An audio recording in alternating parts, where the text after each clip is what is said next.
Inuulit. Nito. Inuulit. Iba. Lapit.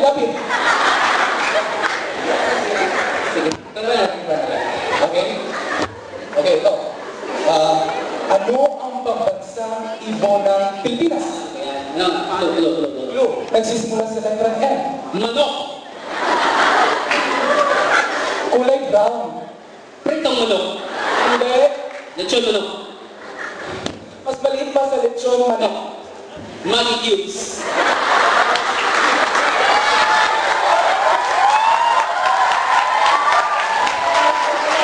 Ano naman? Ha! Sige. Pambansang bulaklak ang Pilipinas. Nagsisimula sa letter S. Letter S. S. Sunflower. Malita. Santa. Hindi, binibenta sa kalye. Binibenta sa kali. Sigarilyo.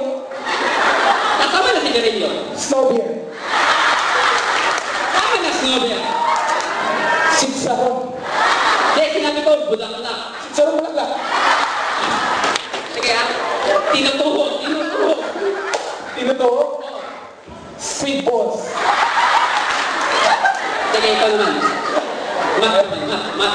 Math na lang tayo. Magaling ka dyan Hindi, okay. Yes, terrorism. 2 plus 2. 3. Mas mataas pa sa 3. Galing. Okay, balik naman tayo sa istorya. Ayan. Sige. Ano ang pambansang puno? Nagsisimula sa letter N. Letra N. Niyog.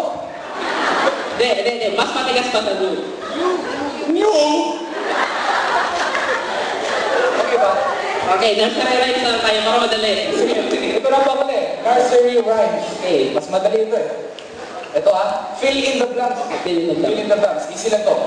Old MacDonald had a blank. Farm. So, tama siya. Spell farm. E-I-E-I-O.